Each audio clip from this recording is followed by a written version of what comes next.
from Perth, Western Australia. Today, let's explore the city on another self-guided walking tour. We will explore historical buildings and areas shaped by the Gold Rush era.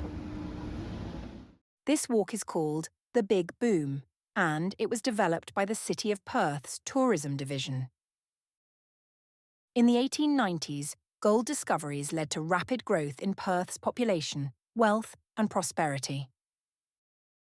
The city's skyline and buildings still reflect this big boom today. On this 2-hour walk, we'll visit places that tell stories of this golden age, from Perth railway station to His Majesty's Theatre, and end at the iconic Perth Mint. Number 1. Perth Railway Station. This historic station was key during the gold rush, receiving shipments of gold from fields east of Perth. Built in 1881, it was expanded in 1894 to accommodate the increasing rail traffic. To keep the gold safe, unmarked carriages transported it, guarded by 2 men who often enjoyed a few beers. Sometimes the gold went missing when the guards, a bit tipsy, forgot where they had left it. From the Perth railway station, we cross Wellington Street and walk west to the Globe Hotel. Number 2. Globe Hotel. Built in 1884, this hotel grew with the arrival of trains and tourists. It offered accommodation and food to locals and visitors, making it a popular social spot. Reopened in 2016, it still stands in the original Globe Hotel building. From the Globe Hotel, we continue west along Wellington Street to the Royal Hotel. Number 3. Royal Hotel. The Royal Hotel, built in 1882, is an example of how Perth changed during the gold rush. It was expanded in 1894 and given an elegant Victorian look in 1906. Its big balconies provided a place for guests to cool off on hot nights. From the Royal Hotel, we walk west to reach Glyde Chambers. Number 4. Glyde Chambers. In the Gold Rush era, visitors needed transportation, so this building was used as a stable for horses and buggies. Notice the large entrance for horse-drawn vehicles. From the Glyde Chambers, we keep walking west towards King Street. Number 5. King Street. King Street is one of the best preserved Gold Rush-era streets in Perth. Formerly a residential area with working-class cottages, it transformed during the Gold Rush as shoemakers, dentists, and other businesses set up shop here. From King Street, we continue to walk west along Wellington Street until we reach Prince Lane. Number 6. Prince Lane. This lane has warehouse doors and lifting beams once used for hoisting goods.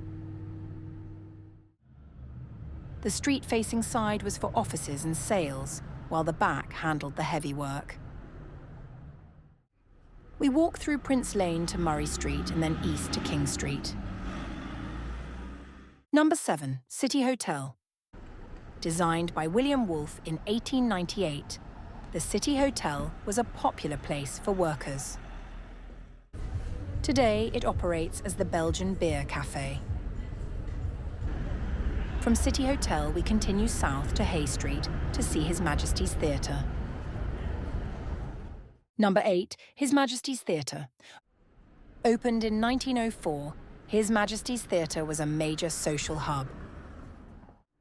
It even has separated seating to prevent different social classes from mixing. The poorer folk would enter the theatre from a side entrance on King Street. During its grand opening of His Majesty's Theatre in 1904, the key got stuck in the lock of the ornate black gates at the front of the theatre. To the dismay of its owner Thomas Malloy, the gates had to be broken open with a pickaxe. From His Majesty's Theatre, we continue along St George Terrace to the Palace Hotel. Number 9. Palace Hotel. The Palace Hotel, built in 1897, was known as one of Australia's finest hotels. It attracted wealthy gold miners and played a key role in early mining deals. From the Palace Hotel, we walk east towards London Court. Number 10. London Court. This 1937 arcade was made to resemble a 16th century English street. It was built by millionaire Claude de Bernalès, who earned his fortune selling mining equipment. The two ends of the arcade feature unique clocks and jousting nights.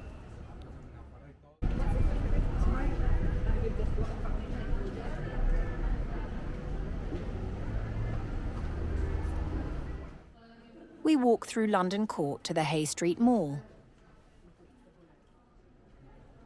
On Hay Street Mall, we look for the Metropole Hotel and Theatre Royal. Number 11. The Metropole Hotel and Theatre Royal.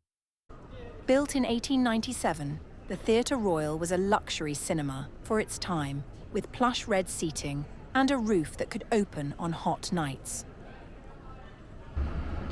Nearby, the Metropole Hotel, built in 1893, served as a favourite spot for locals.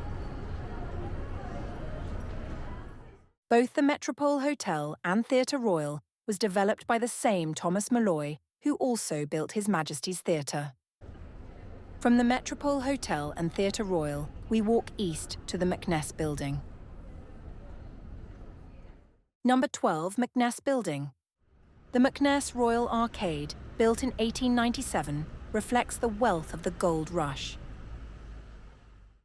Charles McNess, who owned it, made his fortune through scrap metal and later mortgage broking.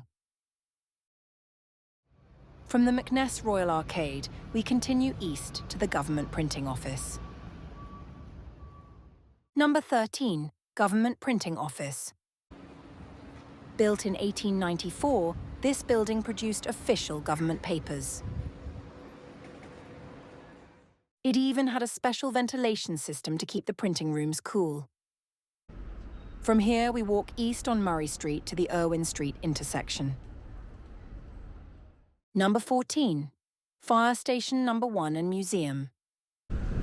Built in 1901, this was the first purpose-built fire station in Australia.